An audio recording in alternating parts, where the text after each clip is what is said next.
السلام عليكم ورحمة الله وبركاته.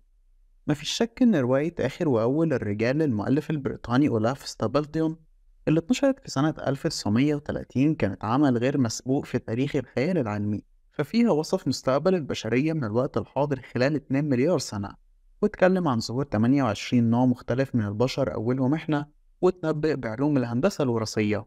بس كانت أكتر حاجة ملفتة للانتباه لما قال إن البشر في المستقبل هيتجهوا لاستصلاح الكواكب التانية، وتولد بعد كده الأعمال الروائية اللي بتتكلم عن استصلاح الكواكب.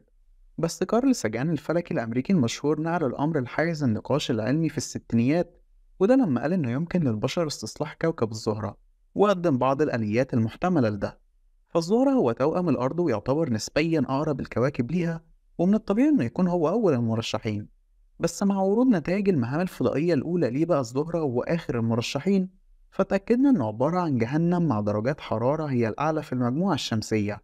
وحتى لو قدر لشخص ما إنه يقف على الزهرة فهتكون مشكلتنا هي إيه اللي هيقتله الأول، الغاز السام ولا الضغط الجوي ولا الحرارة. وهنا توجهت الأعين للمريخ، فهو كوكب لطيف لو قررنا استخدام لغة أدبية، نص حجم الأرض تقريبا ويومه بيساوي تقريبا 24 ساعة. هو بعيد بس الرحلة ليه بتاخد 6 شهور بس، ودرجة الحرارة على سطحه في خطوط العرض المتوسطة بتساوي حوالي سالب 63 درجة مئوية.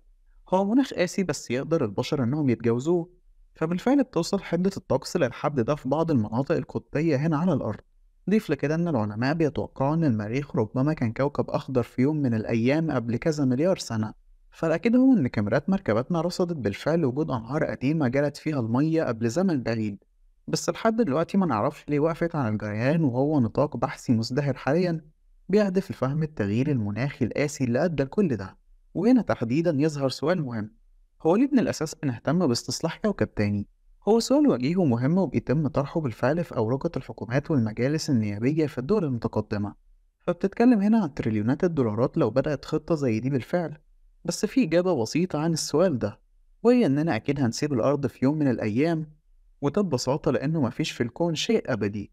معاكم أحمد جبال وبرنامج عبس. فلو أول مرة تشوفونا ما تنسوش تدوسوا لايك وتشتركوا في القناة عشان توصلكم فيديوهاتنا أول بأول. ويلا بينا نشوف إزاي ممكن نعيش برا كوكب الأرض.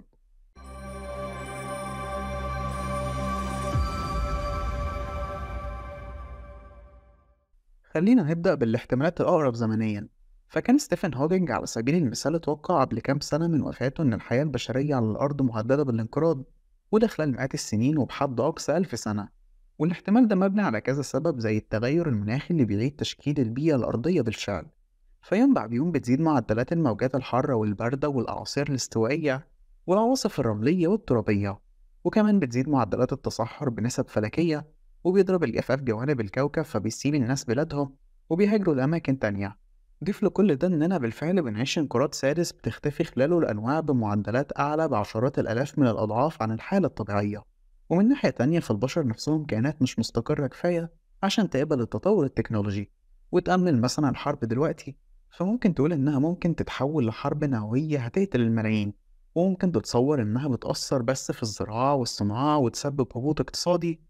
بس في الواقع إن علماء المجال ده مجمعين على إن احتمال إنه تسبب حرب نووية في تغير مناخي هايل يمكن إنه يفني البشرية كلها قائم بالفعل. كل ده ولسه متكلمناش عن إن استصلاح كواكب تانية ممكن يكون في المستقبل البعيد واحد من الحلول المهمة لنقص الموارد على كوكبنا يوم بعد يوم لسبب واحد، وهو إننا ببساطة بنستهلك مواردنا بمعدلات قياسية. إلا إن كل اللي فات مش حتمي فنقدر في يوم مننا نصلحه، بس في حاجة مفيش حد هيقدر يصلحها. فالقمر مثلا بيبعد عن الأرض يوم بعد يوم، وهيسيب مداره في يوم من الأيام خلال مليار لمليار ونص سنة. والشمس نفسها هتتحول لعملاق أحمر هيخلي إن الحياة على الأرض بشكلها الحالي مستحيلة، والأرض نفسها هتتصاب بنوع من القفل الجيولوجي. في كل الاحتمالات دي بعيدة جدا زمنيا بس الأكيد إنها هتحصل. فالهدف دلوقتي هو إننا نتمكن من حمل مواطن ما في كوكب الأرض لسفينة فضاء، وبعدين يروح رحلة للمريخ ويطلع من باب المركبة الفضائية عشان يشم الهواء الممتع ويقوم بأداء مهامه اللي جاي عشان ينفذها. بس هنا هيكون الضغط الجوي الحالي للمريخ هو أكبر مشكلتنا، فهو بيساوي أقل من 1% من الضغط الجوي على كوكب الأرض.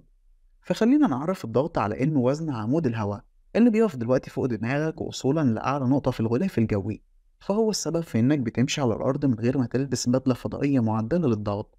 فببساطة لأنك لو كنت دلوقتي على سطح المريخ كان هيتسحب الهواء فجأة من رئتيك بسبب فرق الضغط الهائل، ده بالإضافة لأن سوائل جسمك هتوصل لمرحلة الغليان، لأن درجة الغليان بتقل مع الضغط وهتموت خلال 10 ل 15 ثانية.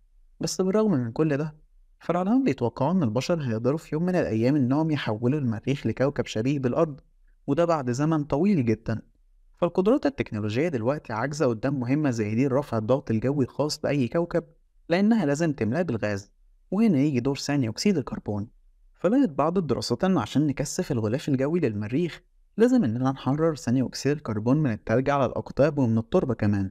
فكانت في اقتراحات بابتكار تقنية لتوجيه مجموعة من المذنبات تقوم بضرب المريخ فتثير غازاته، زي بالظبط اللي حصل مع الأرض في أيامها الأولى، وده اللي صنع غلافها الجوي الصديق للحياة.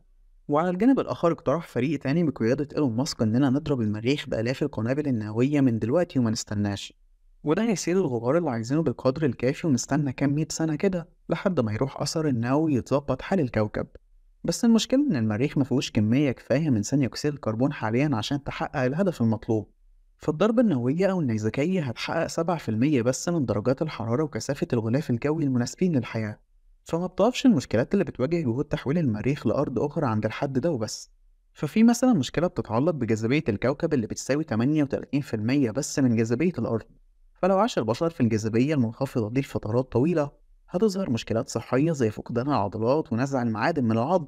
ضيف لكده إن المريخ ما عندوش غلاف مغناطيسي، وده هيتسبب في مشكلات طبية وتكنولوجية لأن ضفقة واحدة من الرياح الشمسية تقدر إنها تعطل كل حاجة من الكهرباء لحد الاتصالات. ولو ما كانش ده كفاية بالنسبة لك تعال نكمل الصعوبات أكتر وأكتر.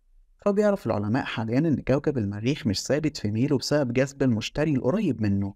كمان قمرين المريخ صغيرين جدا بالنسبة للكوكب، فبيعتقد بعض الباحثين إن الكوكب كان محتاج لقمر كبير نسبيا عشان يعرف يحافظ على اتزانه. والأرض كمان بتتأثر بعدة قوى بشكل منتظم أثناء دورانها حوالين الشمس. فبالإضافة لجاذبية الشمس في كمان جاذبية الكواكب التانية، خاصة العملاقة منها زي المشتري. فبتأثر القوة الجاذبية دي بشكل مباشر في مدار الأرض وميل محورها اللي بيقف دلوقتي عند 23.4 درجة.